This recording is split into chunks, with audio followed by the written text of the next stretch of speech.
సినీ కార్మికుల ఆందోళన ఉధృతమైంది. Hyderabad కృష్ణానగర్లో film federation ఆధ్వర్యంలో ధర్నాకు దిగారు కార్మికులు. వేతనాలు పెంచకపోగా కార్మిక సంఘాల నేతలపై కేసులు వేయడం సరికాదని చెప్తున్నారు. వచ్చే ఆదాయంలో తాము వాటాలు అడగట్లేదని, న్యాయమైన డిమాండ్లను నెరవేర్చాలని కోరుతున్నారు. కొందరు నిర్మాతలు 24 భాగాల కార్మికులను విడదీయాలని కుట్ర చేస్తున్నారని ఆరోపిస్తున్నారు.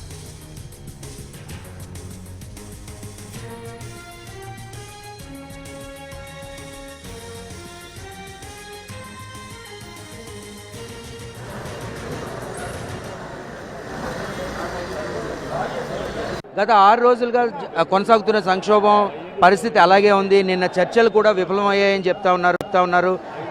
ప్రస్తుతం మనతో పాటు ఫెడరేషన్ సెక్రటరీ అమిరాజ్ మనతోనే ఉన్నారు. ఆయన్ని అడిగి తెలుసుకుందాం. సో చెప్పండి, ఏ రకంగా దీన్ని ముందుకు తీసుకెళ్ళబోతున్నారు? ఈరోజు నిరసన ప్రకటించడానికి ఇక్కడికి ఇంతమంది వచ్చారు. సో దీన్ని ఎలా ముందుకు తీసుకెళ్ళబోతున్నారు? ఏమీ లేదండి, ఏదైనా కూడా సంప్రదింపులు జరపాలండి. జరపకుండా ముందుకు వెళ్ళలేమండి.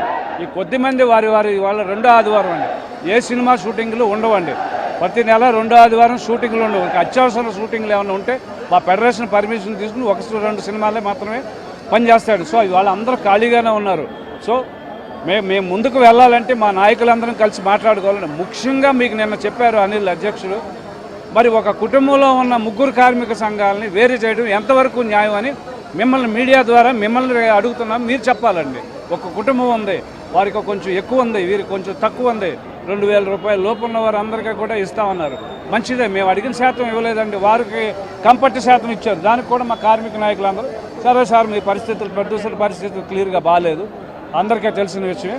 సరే సార్ అందరికీ పెంచినప్పుడు యూనివర్సల్గా మిగతా 3 సంఘాలు ఏవైతే ఉన్నాయో వారికి కొంచెం హై ఉందంటున్నారు. ఏం హై ఉందండి? మనం పెంచిందే, మీరు పెంచిన 3 సంవత్సరాల క్రితం పెంచిన ఇదే ఉంది. రోజువారీ కార్మికులతో పాటు వారి రేషియో స్కిల్ అండి. ఆ 3 కూడా స్కిల్లే. Dancers, fighters skill. Risk part ఎక్కువ ఉంటుందండి వాళ్ళకి. అవన్నీ మీకు తెలుసు. ఆ 3 2 రిస్క్ పార్ట్ ఎక్కువ ఉందండి. కూర్చొని మాట్లాడుకోవాలండి. వారికి అంతగా శాతం కాకపోతే కొంచెం తగ్గించేస్తాం. అంటే నిన్న మీ నిర్ణయం ప్రకటించిన తర్వాత నిర్మాతల దగ్గర నుంచి కానీ ఛాంబర్ దగ్గర నుంచి కానీ మీతో ఎవరైనా సంప్రదించారా? మాకు ఛాంబర్ నుంచి నిన్న వాళ్ళని కలిసిన తర్వాత మీరు ప్రెస్లో పాల్గొన్న తర్వాత మధ్యలో మాట్లాడుతూ ఉన్నారండి. అది ఆఫ్ ద రికార్డ్ చెప్పాలి. మధ్యలో మాట్లాడుతున్నారు. మేము కూడా అన్నామండి, అట్లా కాదండి, వారికి కూడా పెంచాలి. అది ఏ రకంగా పెంచాలి? వీరికి శాతం పెంచారు, కొంచెం అటు ఇటుగా చెప్పండి, కలుపుకుని వెళ్ళాలి తప్ప ఇలా విడదీయటం కాదు, ఇది చాలా అన్యాయం అని చెప్పడం జరిగిందండి. సో అది అంటే ప్రొడక్షన్కి సంబంధించినటువంటి అన్ని యూనియన్లని సమంగా చూడాల్సిందే. ఈ విషయంలో ఎటువంటి తేడా లేదు. 200% మిగతా 3 యూనియన్లని కూడా కలుపుకొని వెళ్తేనే తప్ప ఈ సంక్షోభానికి తెరపడే అవకాశం లేదు అని చెప్తున్నారు ఫెడరేషన్ సెక్రటరీ అమిరాజు. సో ఇది ఇక్కడ పరిస్థితి. మొత్తం డాన్సర్ యూనియన్కి సంబంధించి, అలాగే ఫైటర్స్ యూనియన్కి సంబంధించి మొత్తం అందరూ కూడా ఇక్కడ ఫెడరేషన్ ఆఫీస్ దగ్గరికి రావడం జరిగింది. మొత్తం ఒకళ్ళుగా అంటే ఉదయం 8 గంటల నుంచే ఇక్కడికి మొత్తం అందరూ కూడా ఇక్కడికి హాజరవడం జరిగింది. దాదాపు ఒక 1000 మంది కార్మికుల దాకా ఆల్రెడీ ఇక్కడ గ్యాదర్ అయ్యారు. సో వీళ్ళందరూ కూడా తమ ప్రస్తుతం నిరసనని శాంతియుతంగానే చేస్తూ ఉన్నారు. జూనియర్ ఆర్టిస్టుల అసోసియేషన్ దగ్గర నుంచి కానీ, అలాగే ఫైటర్స్ అసోసియేషన్ దగ్గర నుంచి అందరూ కూడా ఇక్కడికి ఒకరుగా చేరుకున్నారు. సో ప్రస్తుతం ఇక్కడ పరిస్థితి ఈ రకంగా ఉంది. అంటే ఇంకా దాదాపు ఒక 1000 మంది దాకా కార్మికులు ఇక్కడికి చేరుకునే అవకాశం కనబడుతూ ఉంది. కెమెరామెన్ హర్షతో ఫణి, ఎన్టీవీ. విధులకు కానీ వారి యొక్క షూటింగ్లకు కానీ హాజరు కావాలని చెప్పి తెలియజేస్తున్నాం. ఛాంబర్ కూడా సినిమా షూటింగ్లో ఆపాలనేసి వాళ్ళకి ఇచ్చేది కదా, మరి వాళ్ళు కూడా ఆయన ఇస్తున్నాడు తెలియదండి. మరి వాళ్ళకి ఛాంబర్కి ఇచ్చారో లేదు తెలియదు. మాకు ఏదైనా ఛాంబర్ నుంచి నోటీస్ రావాలి తప్ప మాకు విడిగా వ్యక్తిగతంగా రావడానికి మేమేమి పీపుల్స్ మీడియా కంపెనీకి మేము డైరెక్ట్గా నోటీస్ రాయలేదు. వారికి మాకు డైరెక్ట్గా ఎటువంటి సంబంధాలు ఉండవు. దయచేసి వాళ్ళు ఇచ్చిన దాన్ని ఏదైనా కోర్టులో ఉంది కాబట్టి 366/2025 మన సివిల్ కోర్టులో వేశారు. ఆ కోర్టులో తేల్చుకుంటాం. ఆ న్యాయమైన తీర్పు వచ్చేంత వరకు కూడా మేము ఆ కంపెనీకి అయితే ఎటువంటి విధులకి హాజరు కాము. అలాగే మాకు కూడా పీపుల్స్ మీడియా వారు సుమారు మాకు 90 లక్షల రూపాయలు మాకు బకాయిలు ఉన్నారు. ఆ బకాయిలు అయితే ఇమీడియట్లీ కూడా వాళ్ళు కట్టాలని చెప్పేసి మేము మీడియా పరంగా వారిని కోరుతున్నాం. మేము ఇస్తామండి. మేము ఇప్పుడు అఫీషియల్గా మేము ఛాంబర్కి ఇవ్వాలి కాబట్టి ఛాంబర్కి నిన్న రావాల్సిన పెండింగ్ బిల్స్ అన్ని కూడా వాళ్ళకి అందజేశాము. అది ఛాంబర్ ద్వారా ఫాలో అవుతుంది తప్ప మేమేమి లీగల్గా అట్లా పోవండి. మాకు ఏదైనా ఛాంబరే ఫైనల్ కాబట్టి ఛాంబర్ వారు ఏ నిర్ణయం తీసుకున్నారో చెప్పిన తర్వాత మా తదుపరి నిర్ణయం ఆ కంపెనీ మీద మేము చెప్తాం. అంటే మీరు ఏదైనా చాంబరే మాకు ఫైనల్ నిర్ణయం అని చెప్తా ఉన్నారు, బట్ చాంబర్ మీ పట్ల ఏ విధంగా వ్యవహరిస్తుంది అనేటువంటి విషయం కూడా ఇక్కడ చూడాలి. ఎందుకంటే గత 7 రోజులుగా కూడా ఇది కొనసాగుతూనే ఉంది. మరి చాంబర్ ఎందుకు యాక్టివ్గా ఒక విషయం మీద నిర్ణయం తీసుకోలేకపోతుంది? అంటే ఒకటే అండి, అక్కడ మీ చర్చల్లో మేము చూసినప్పుడు మా వేతనాల పెంపు విషయం అసలు పెద్ద సమస్య కాదని మేము భావిస్తున్నాం. అక్కడ వేరువేరుగా అంతర్గతంగా వాళ్ళ అంతర్గత పౌరులు లేకపోతే వాళ్ళు ఎక్కడో నోరు విప్పలేక మా మీద కార్మికులు కాబట్టి వారు వీరిని అడ్డం పెట్టుకుని ఏం చేసినా మనకి ఏదో ముందుకెళ్ళొచ్చు అనే భావంతో ఉన్నారే తప్ప మా వేతనాల సమస్య అయితే వారికి కాదని మాకు అక్కడ అర్థమవుతుంది. కానీ ఆ ప్రక్రియను ముందుకు తీసుకెళ్ళడానికి కూడా వారు కొంచెం అక్కడ జంకుతున్నారనే విషయంగా మేము భావిస్తున్నాం.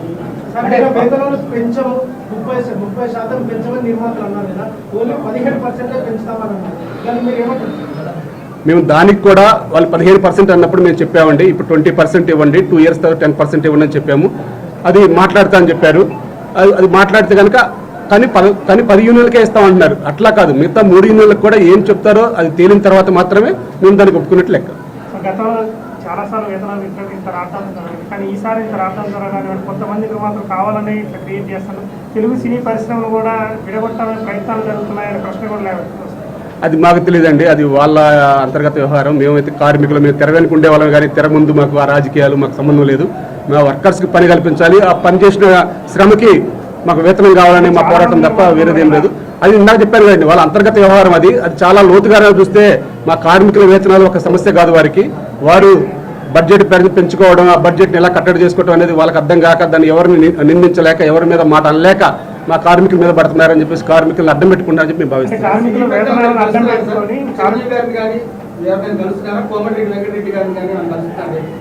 చిరంజీవి గారికి మేము ఆల్రెడీ కబురు పంపడం జరిగిందండి. మేము కూడా ఫెడరేషన్ వచ్చి కలుస్తామని.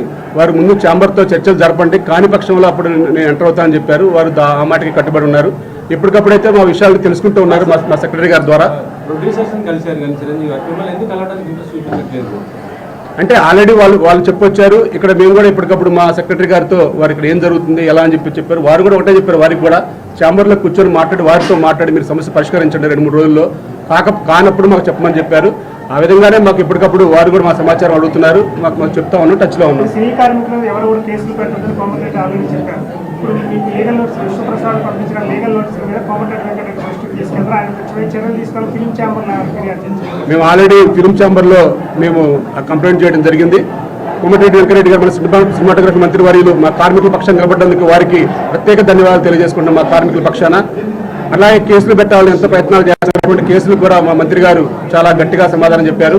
ఏదైనా త్వరలో నిన్న పండగ కాబట్టి వారు మంత్రి గారు అందుబాటులో లేనందున ఇప్పుడు ఈ రోజు కానీ రేపు కానీ మంత్రి గారిని కార్మికుల పక్షాన్ని అందరూ కూడా కలుస్తామని చెప్పి తెలియజేస్తాం.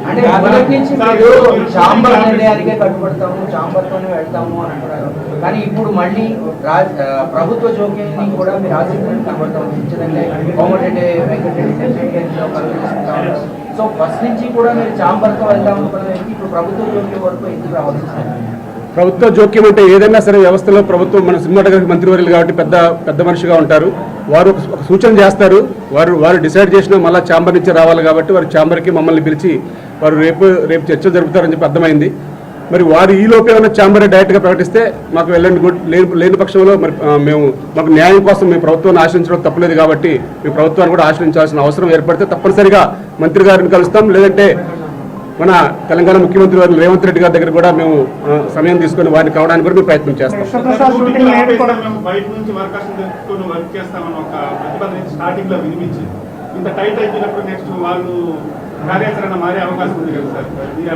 సార్ ఒకటి మన అగ్రిమెంట్లోనే ఉంటుంది, మన దగ్గర లేనప్పుడు బయట నుంచి కార్మికులు తెచ్చుకోవచ్చని. మరి అటువంటి తెచ్చుకునే అవకాశం ఉంటే వారు తెచ్చుకుంటారా లేదని నాకు తెలియదు. మేమైతే మాత్రం సంఘటితంగా ఉంటాం. ఏ ఒక్కరు కూడా విధులకు హాజరు కారు. మాకు న్యాయం జరిగేంత వరకు మ్యాక్సిమం 50% వారు వచ్చారని భావిస్తున్నాం. ఇంకా 50% కూడా చర్చలు జరిగితే ఈజీగా అయిపోతుందని భావిస్తున్నాం.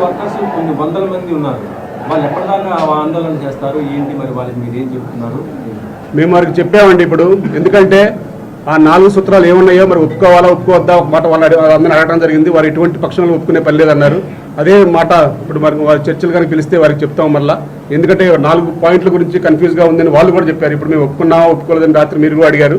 ఇప్పుడు ఏది కూడా ఏ ఒక్క పాయింట్ కూడా ఒప్పుకోవట్లేదు. దాంట్లో కాబట్టి మేమైతే యథావిధిగా పాత రూల్స్ ప్రకారం అయితేనే, అది కూడా వేతనాలు పెంచితే 13 యూనిట్లకు సమానంగా వేతనాలు పెంచితేనే మేము విధులకు హాజరవుతాం. ఆ పర్సెంటేజ్ విధానంలో 30% అన్నమాట వాస్తవం. కానీ 30% కూడా వాళ్ళు 15%, 5%, 5% అన్నారు. మేము 20%, 10% అని చెప్పాము. ఆ మధ్యలో వాళ్ళు కనుక పిలిచి ఒక న్యాయబద్ధంగా మాకు చెప్తే మాత్రం వెంటనే మేము షూటింగ్ రావడానికి సిద్ధంగా ఉన్నాం.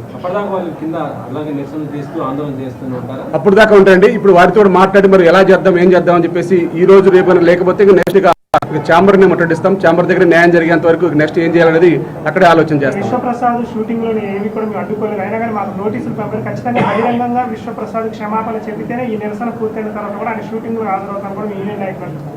అది తప్పనిసరిగా అండి. మా యూనియన్ నాయకులని కాదు, ప్రతి ఒక్కరికి కూడా ఆ భావన ఉంది.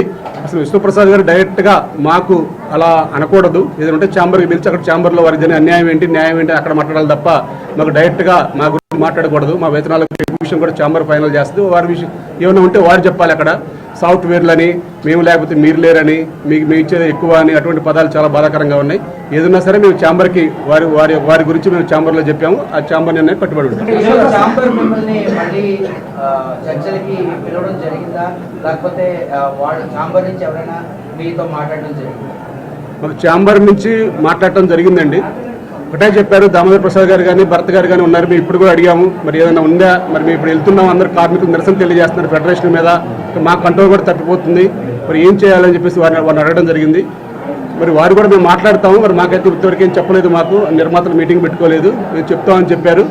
ఈ లోపే ఉన్న నిన్నట్లాగా సడన్ గా పిలిచి చెప్తే మేము వెళ్ళి మాట్లాడి మేము మీకు తెలియజేస్తాం. అమిరాజ్ గారు, మీరు అంటే ఇక్కడ విషయాల్ని